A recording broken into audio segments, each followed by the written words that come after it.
In the hot Miami May air, everything looked the same as always. The airport was living its usual rhythm.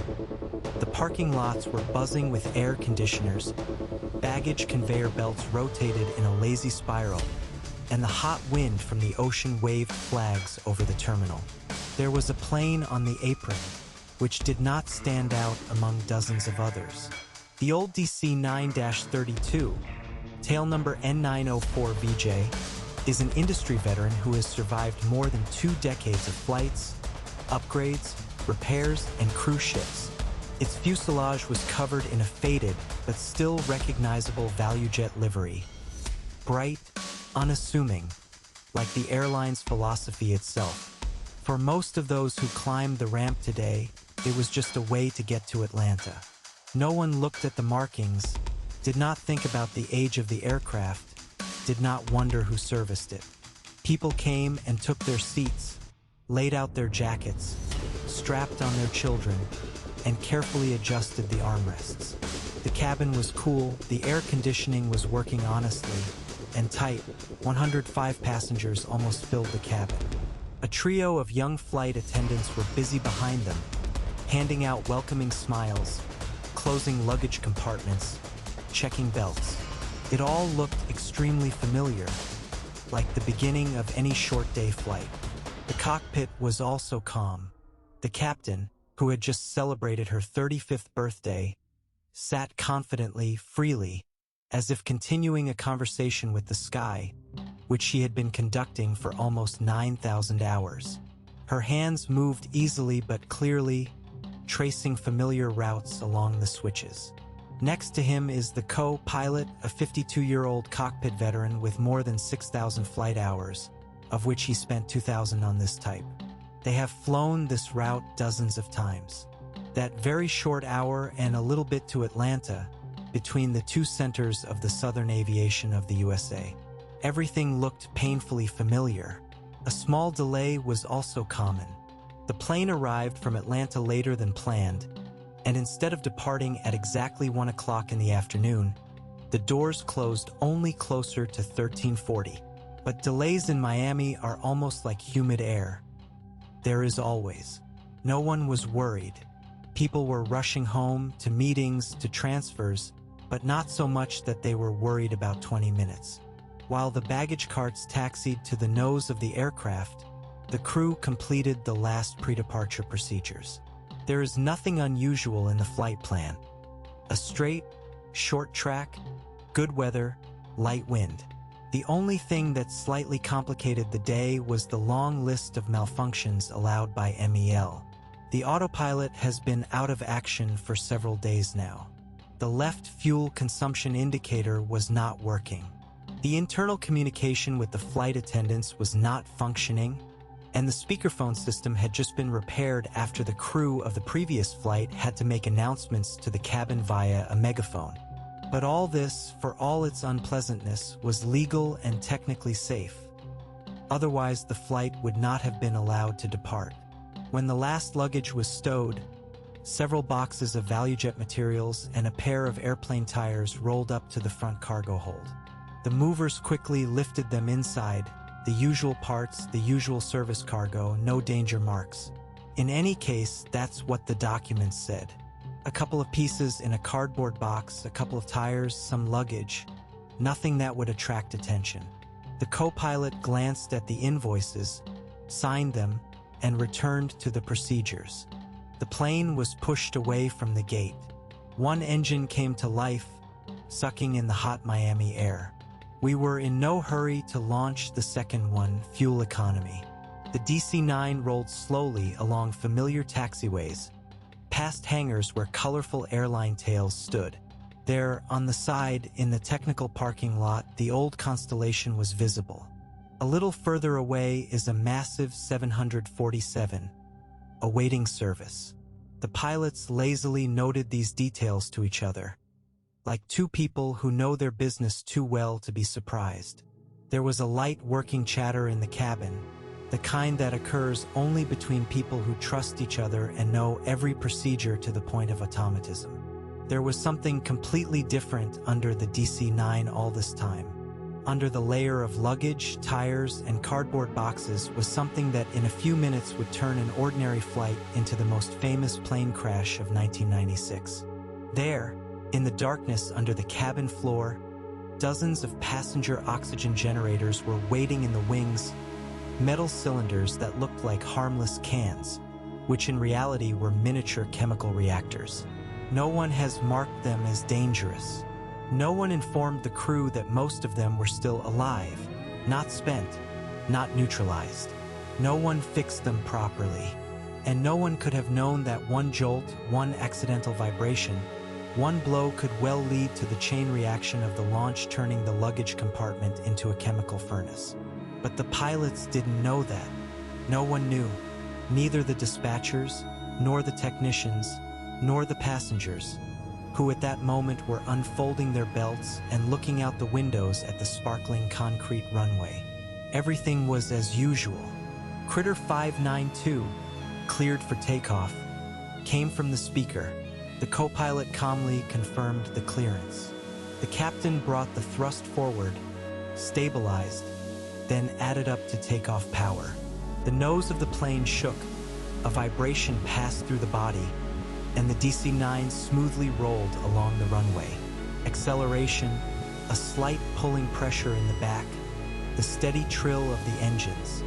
Everything was so familiar. The wheels came off the concrete strip. The city began to shrink under the wings, spread out under the flaps, and float away. The plane was smoothly gaining altitude, moving away from the ground, from the heat, from the noise. And at that moment, no one, not the pilots, not the passengers, not the observers on the ground, could have suspected that something had changed in one of the cardboard boxes under the cabin right now. Something shifted. Something hit the mechanism inside one metal jar. A soft, almost inaudible click, and a small chemical hammer inside one cylinder came loose. The chemical reaction has begun. The first moment after starting the generator was quiet, almost imperceptible. Inside the metal case, which looked like a dense tin can, a thin needle struck the capsule, and a tiny charge ignited the core of the device. A mixture that in a normal situation was intended to save lives. But not here, not now, not in the cargo hold, where there was no ventilation, no sensors, no extinguishing systems. The metal cylinder heated up quickly. The temperature was rising, as if someone had suddenly turned on a tiny oven inside him.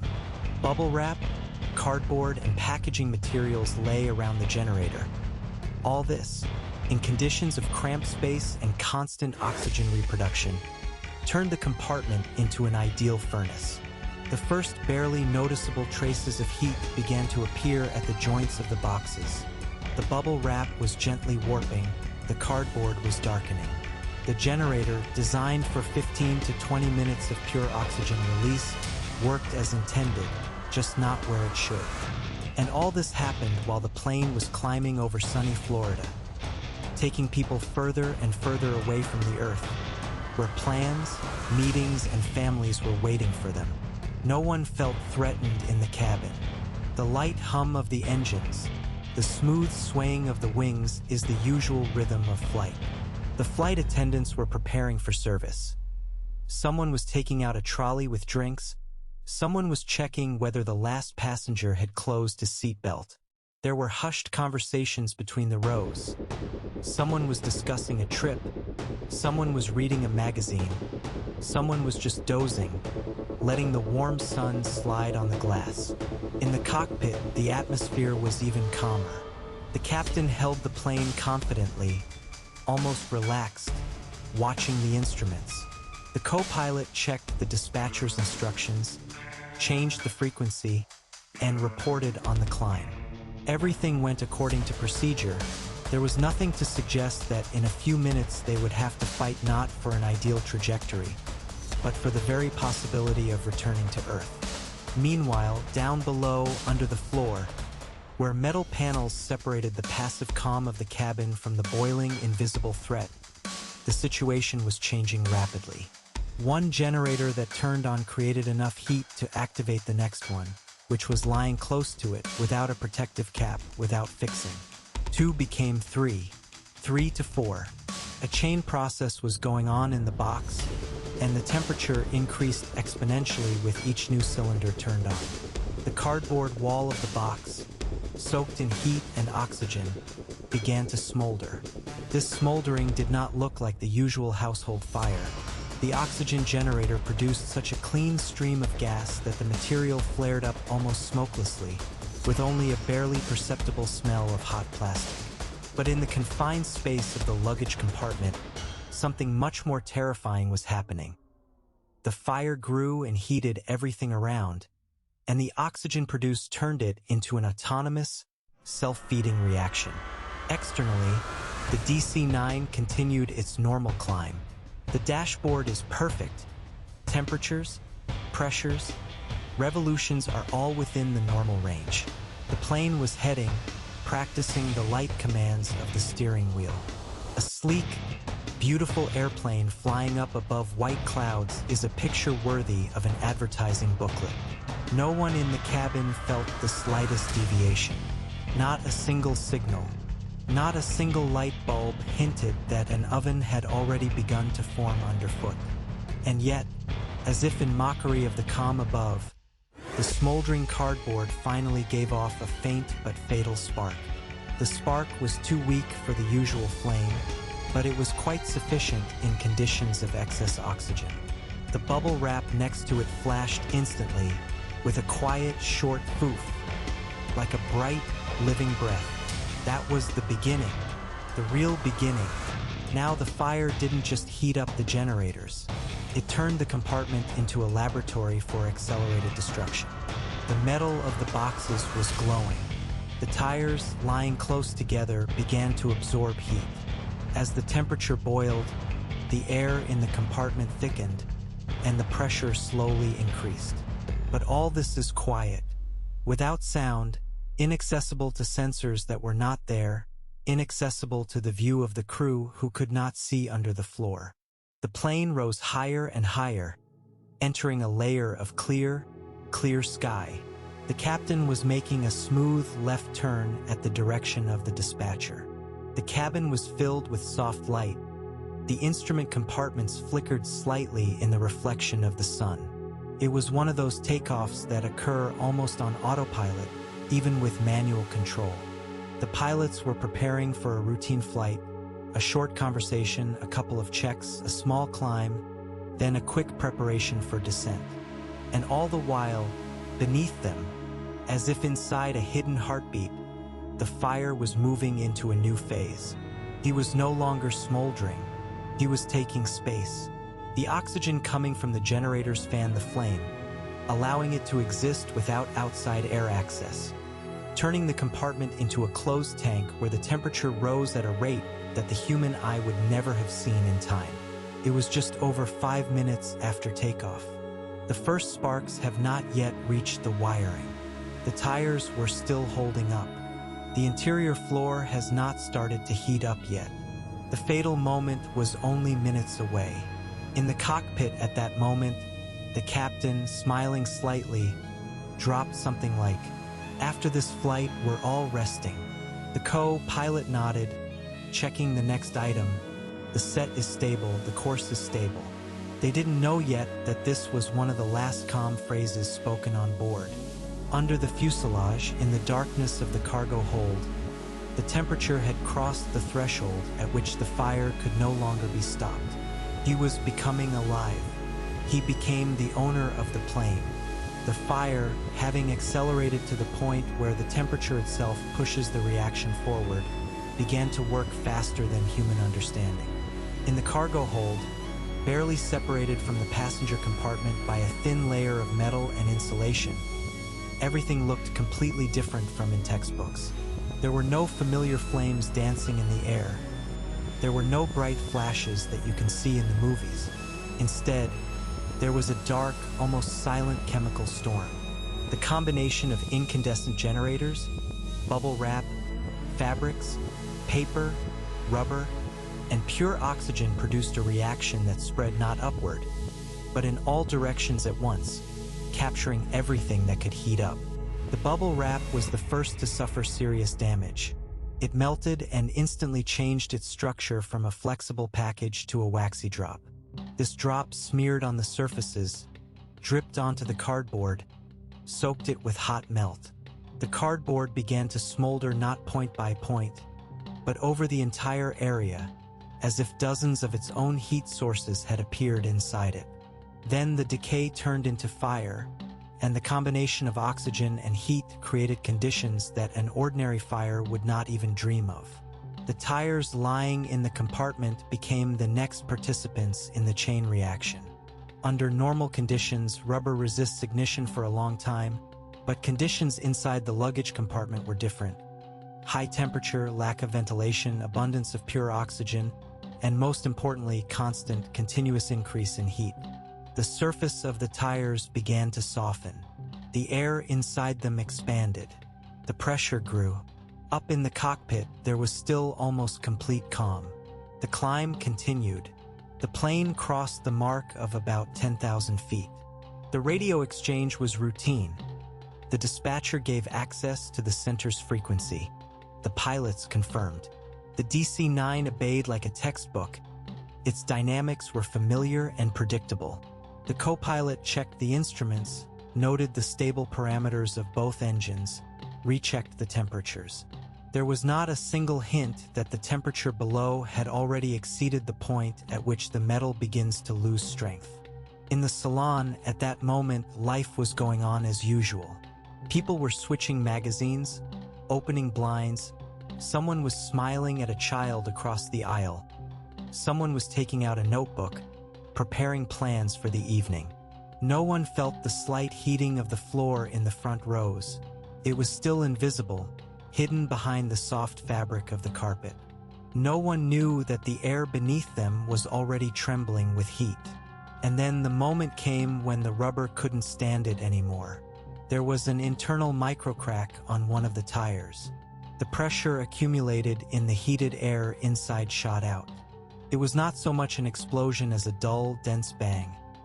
A blow that was not heard, but felt above, in the cabin, through metal joints, through pedals, through seats. The captain looked up slightly. What was that? The co-pilot frowned, as if trying to remember where to start troubleshooting in such situations. I don't know. He was telling the truth. It really didn't look like anything they could have predicted. But at that moment, cotton was just the tip of the iceberg. During this microflare, the fire under the floor moved from the phase of autonomous heating to the phase of active destruction of surrounding structures.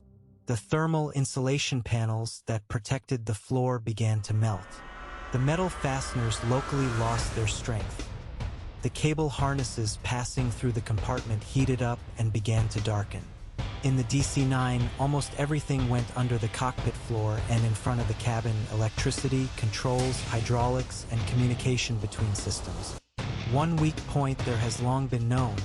It was through this compartment that a huge part of the vital cables went. It was there, 3 meters below the controls, that the fire was now boiling, which did not need air. It was only a few seconds after the clap when the captain decided to carefully increase her attention to the instruments. What she saw, the first small hints of electrical vibrations, did not yet say the words fire. She only noted a decrease in the stability of one of the parameters. Perhaps because of the vibration. Perhaps the old plane had shown character again. But when she thought about it, the primal impulse of instinct had already begun to form. Something was wrong. Then the second blow. A sharp change in the resistance on the pedals and a slight smell of barely perceptible hot metal penetrating the ventilation. And at that moment, almost synchronously, the cabin felt for the first time that the floor of the front rows had become warmer. It was a minor sensation, almost a physical illusion, as if the carpet had warmed up. Several passengers shifted their legs slightly, but did not pay attention to this. The flight attendant, walking down the aisle, did not even notice the strangeness. There were seconds left before the first smoke, and below them, between the metal sheets, the fire finally reached a key point. a bundle of wires that led to the warning panel. Several cables burst into flames almost immediately. Some have closed it. Others have completely melted. The warning lights flashed in the cockpit for the first time. "We're losing power," said the co-pilot, quietly, stating the fact more. "Check the tires," the captain responded, already sensing that the situation was shifting towards one that was the responsibility of experience rather than procedure. But there was no point. The stewardess, who was standing at the very front rows, saw how the shadow under the passengers' feet suddenly began to shift and tremble. She looked down, and exactly at that moment, a new puff of smoke, already thick, hot, and acrid, burst out from under the carpet. She instinctively covered her face with her hand. "Fire! What is it?" she said, and her voice was both a cry of help and a warning. The captain and the co-pilot heard these sounds clearly. The intercom wasn't working, but excited, panic-distorted voices were bursting through the door, through the thin partition. They couldn't see what was happening there, but they could hear how the salon instantly turned into a space where people no longer understood what was happening, but simply reacted quickly, chaotically.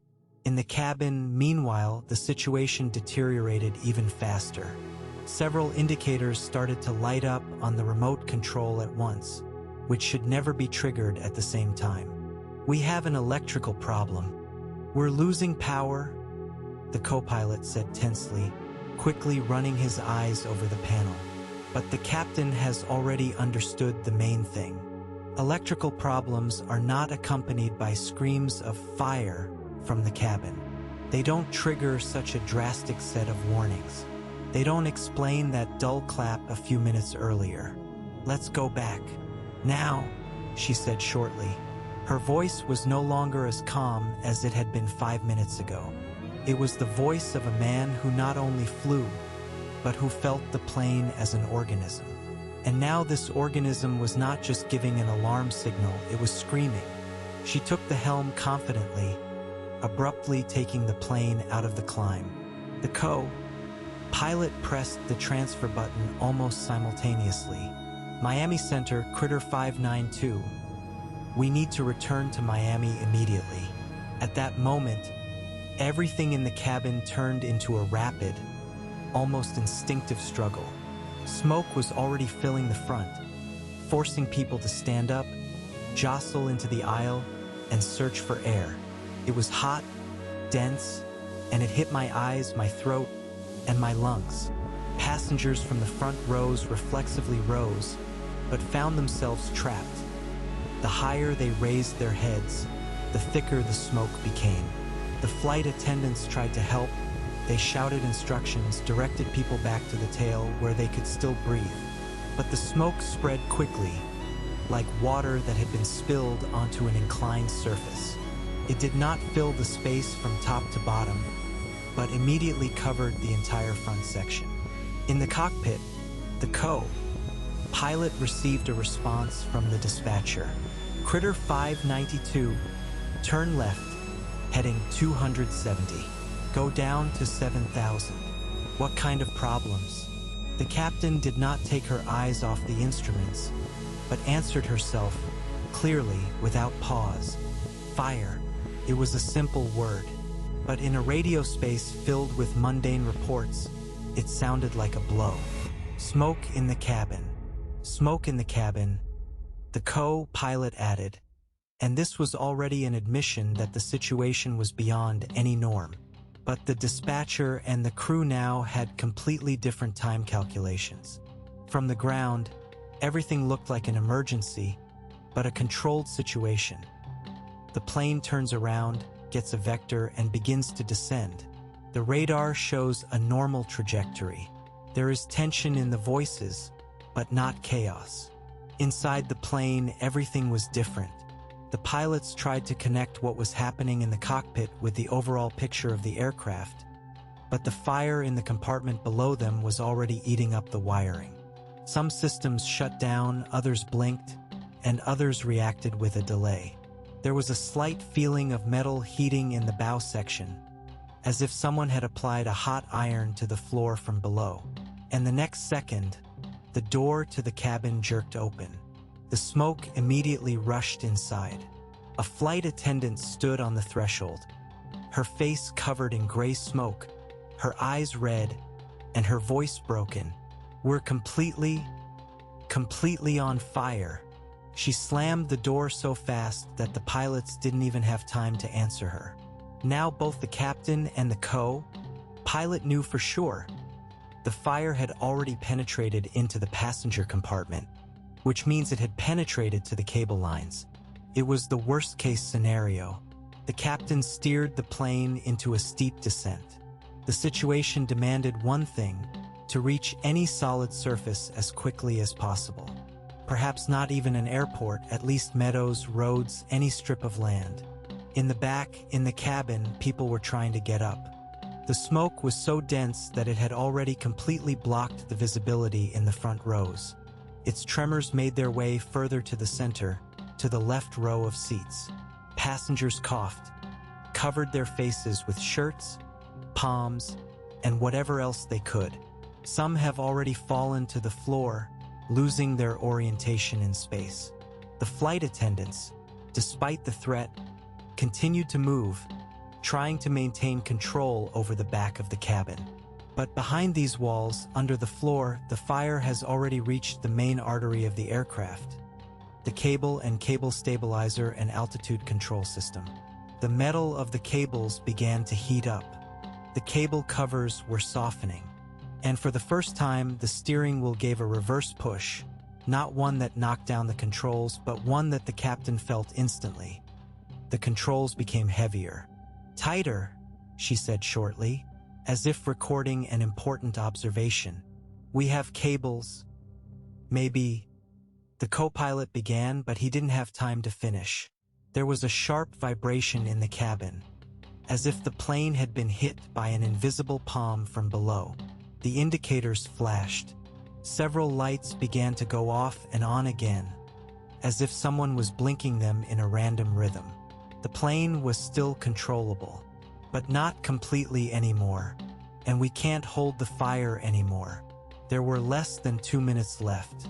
What happened next is always described in dry words: wiring failure, loss of controllability, temperature rise. But at that moment, everything inside the cabin looked much more alive, predatory. It was as if the fire had found its way to the very heart of the plane. He made his way through the cable harnesses like a predator through a narrow tunnel, gnawing through one line after another. Stabilizer, motion control, altitude control, power supply, communications. And each severed cable responded from above with a sharp push into the steering wheel, a sudden effort on the pedals, and a tremor in the floor. The plane was already in descent, and the captain was pulling her nose down, putting the car into a sharp, almost emergency descent toward Miami.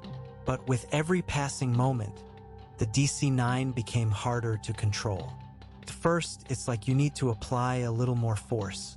Then it was as if someone had replaced the usual mechanism with a stubborn metal plate. The steering wheel seemed to resist, responding with a delay, as if through a dense, viscous mass. "It's heavy, very heavy," the captain said, feeling the car spinning out of control. The co-pilot called the center again. "Critter 592, we need the nearest, the closest vectors," but the radio has already started to float. The waves were distorted. The crackling clogged the words. The dispatcher's response came in fragments. "Fire trucks, standby, runway 12, direct, Dolphin." This set of phrases made almost no sense. But the pilots did not expect clear instructions. They had only one thing left: to see the ground and try to make it. And at the same moment, when the dispatcher gave his last clearly audible command, there was a new surge of panic in the cabin. The passengers could no longer see the rows ahead, only dense, gray, viscous smoke, which swayed from a sharp roll. Flames under the floor spilled out through the torn panels, and a short bright column flashed in front of them, such that several people immediately fell back, covering their faces with their hands. A scream, a cough, the clang of a cart being torn from its place. The flight attendant in the back tried to organize the people, hitting the armrests with her palm, shouting, "Get back! Hold on to the chairs! Back!" But the density of the smoke has already become deadly. It hit the lungs, knocked down orientation, and people, even obeying commands, moved in semi-blindness. At the same time, the main thing happened under the floor, where the fire reached its maximum strength. The stabilizer cable, melted by the fire, burst. It wasn't a crack sound. It was like the crunch of a red-hot metal falling apart. After that, the plane behaved for a moment as if someone beneath it had sharply pulled an invisible string. The nose rose sharply, then instantly fell down. The captain clutched the steering wheel. "I got it." Her arms were stretched to the limit.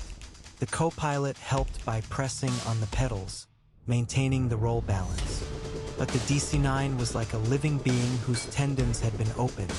It obeyed only partially, jerkily, unevenly.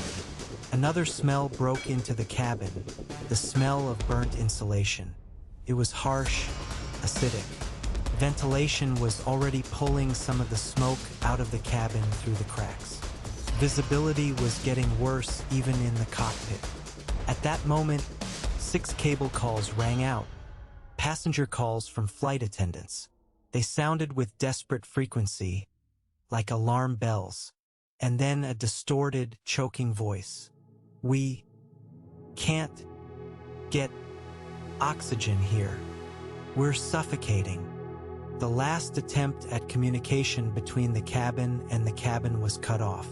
The interphone, even if it were working, would still not have been able to cope. The wiring was already damaged. The captain said briefly, "We need to see the Earth," and as if in response, fate gave them 1 second of clarity. The smoke in the cabin parted slightly, and through the windshield opened a view of the swampy expanses of the Everglades. A flat, endless surface of water and grass, interrupted by rare islands of land. It was the first fully visible orientation point since the systems began to fall. But she was too close. The plane was already low, much lower than the pilots had expected. The controls were given with superhuman effort, and yet the captain, working at the helm, achieved the incredible. The wings aligned. For a moment, the DC-9 was flying almost smoothly again. The co-pilot managed to say the last technical request, but in the recording he only wheezed, mixed with the noise of radio interference. Neither the dispatcher nor the other crews understood anything anymore. On the radar, the plane was going somewhere too fast, descending too sharply. There was a short, inhumanly heavy pause in the cabin. No voices, no commands, only the effort, pure, absolute, physical, of 2 people clinging to the last remnants of manageability. But the fire under the floor has already reached the last holding point. Another cable, the last one, was melting right now. The steering wheel barely obeyed. The floor was shaking like a stretched metal membrane. And then everything went wrong at once. The DC-9 tilted to the right. The roll began to grow 20 degrees, 40 degrees, 60 degrees. The nose went down, the speed increased. Outside, the furious wind howled as if someone was tearing metal to pieces. There were no more voices or screams from the cabin. There is only a dull noise and a falling whistle, the sound of people immersed in smoke. And in a split second, the plane disappeared, plunging under the surface of the Everglades swamp mirror almost vertically, at a speed of over 400 knots. Time from the pop of the tire to the impact, 3.5 minutes. 3 minutes of struggle, 3 minutes of fire, 3 minutes in which the whole world inside the plane turned into a tiny, enclosed universe falling to the ground. The fall was final, but the story was just beginning. The Everglades greeted the plane not with a splash, not with a noise, not with a deafening impact that could have been heard from the shore, but with a dull, muffled sob from the swamp, which instantly swallowed the metal carcass. The viscous, water-saturated ground took the impact like a soft pillow, but this pillow broke everything that fell at such a speed. There were no fragments that flew for kilometers, nor a fireball. The plane entered the quagmire almost entirely, as if into liquid concrete. There were no survivors, but it didn't become clear right away. The first dispatcher's reports were fragmentary. The target had disappeared from radar, the altitude had reset to zero, and there was no response. For several minutes, no one understood whether the plane had entered the jamming zone or disappeared behind a fold of the terrain. The Everglades are as huge as the ocean. But when no signal returned, emergency services were called. Rescue helicopters took off almost immediately. All the air above the marshes seemed to freeze.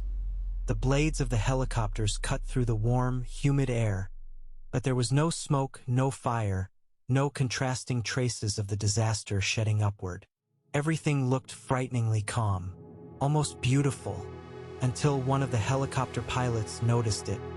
An uneven spot, a barely noticeable break in the smooth surface. A small shiny metal edge, and around it there is a narrow ring of suspension, which has dispersed from the impact. He turned around. Looks like we found it, but there was no escape, just a job. Searches. When the first teams got there, it became clear that the standard methods would not work. The plane didn't just fall, it went under the surface.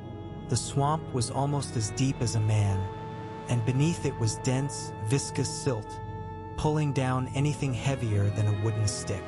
They built temporary decking, flimsy platforms on which people could at least stand. They were entered in groups of 5 people, forming wide chains. Each was given a long probe that looked like a metal spear, and when they immersed this probe in murky water, it often went almost completely down, sometimes encountering resistance, sometimes disappearing completely into the viscous darkness. So, almost by touch, they began to comb square by square. The heat was unbearable. It was May in Florida. The humidity was approaching 100%. People were working in protective suits that stuck to their bodies like wet cloth.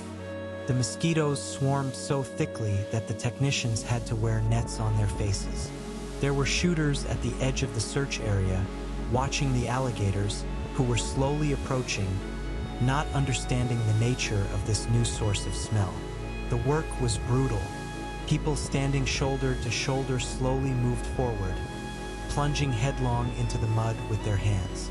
Sometimes his fingers touched metal, pieces of the fuselage the size of a palm. Sometimes plastic fragments of the interior. Sometimes there are personal items disfigured by water and impact. One of the recorders was found by accident. The technician just felt that he stepped on something solid. He crouched down, reached down at random, and pulled an orange box half covered in mud out of the swamp. The second recorder was found a day later. But even after the discovery of the black boxes, the work did not become easier. As the parts of the plane were lifted out of the swamp, it became clear that the destruction was almost total. The internal structures were flattened, as if they had been smeared on a layer of mud. Even the large elements of the aircraft disintegrated into thousands of fragments. Of the 110 people, only 68 were identified. The swamp did not give up the rest of the remains. Investigation. The investigators' work actually took place on 2 fronts, in the hot, stuffy Everglades and in the quiet, cold laboratories, where any fragments of the plane that could be lifted were sent. The NTSB report almost immediately began to take shape as one of the most complex and multi-layered stories in the history of civil aviation. Many plane crashes have 1, 2, sometimes 3 key factors, but ValuJet 592 was a case where dozens of small mistakes made over the course of months combined into one deadly puzzle. There is no single reason. There is no one guilty. The system failed immediately in all places. Investigators determined that the fire started in the forward cargo hold, the same compartment that was considered self-extinguishing. But it was never designed for chemical oxygen generators. These devices emit oxygen by themselves, without air access. They don't die from suffocation. On the contrary, they create an environment where an ordinary fire develops at an unnatural rate. When the experts restored the chain of events at Sabertech, the puzzle began to take shape. The caps are not installed. An ambiguous work card. Overworked mechanics, many of whom spoke only basic English. Collective farm methods of fixing generators. Lack of control by ValuJet. Mistake of the clerk who called the generators empty oxygen canisters. ValuJet does not have a permit for the transportation of dangerous goods. The luggage compartment has no smoke detector and no extinguishing system. None of these factors alone kills people. But when they all add up to a chain, the result becomes inevitable. In one of the final reports, the investigator wrote a bitter phrase. The tragedy of Flight 592 was not an accident. It was the bookkeeping precision of a multitude of compromises, assumptions, and a reassessment of one's own capabilities by a system that relied on luck. Consequences. When the report was published, the FAA could no longer ignore the problem. Within a few months, decisions were made that had previously been avoided for decades. Class D cargo compartments have been eliminated. All airlines were required to modernize them by installing smoke detectors and stationary extinguishing systems. Oxygen generators have been banned from being transported on passenger flights as regular cargo. They are now classified as hazardous material. Tightened control over maintenance and outsourcing. Sabertech has closed down. ValuJet actually ceased to exist, later merging into AirTran. Fire training has been updated for the crews, and masks and smoke-proof glasses have received new standards. And all this is thanks to the very 3 minutes that the Flight 592 crew and passengers spent in hell. Memory. The crash of ValuJet 592 has become one of the most painful in the history of the United States. Not because of the death toll, not because of the loudness of the airline's name, and because this story has shown that sometimes a disaster is created not at the last moment, not because of a mistake by the crew, but over the years, quietly, imperceptibly, in documents, instructions, warehouses, where decisions are made not by pilots, but by logisticians, managers, accountants. A small memorial sign was later erected in memory of Flight 592. Modest, quiet, in the spirit of those places where people died. It stands on the border of the Everglades. There is no pretentious architecture, just metal and grass, which remind us how much human lives can cost one wrong word in the bill of lading, one missing cap, one class of cargo compartments that has been considered safe enough for too long. And every time the plane climbs over the swamps of Florida, there is a moment when its shadow glides across the green water, exactly where the old DC-9 once disappeared into the depths. And this moment is a quiet reminder that safety in aviation is written not in blood, but after blood. The Everglades continue to live their own lives, as if nothing had happened. The swamp doesn't keep any scars. The water draws in everything that falls into it, and a week after the tragedy, the surface became smooth and calm again, except for the metal in the depths and the dozens of markers left by the investigators. They reminded us that hundreds of people had passed through here, trying to bring back answers from the quagmire. For years after the disaster, helicopters sometimes flew to this place.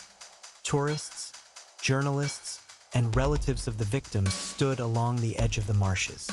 But the swamp itself remained indifferent. It accepts everyone equally. Animals, birds, and planes falling from the sky. Months after the disaster,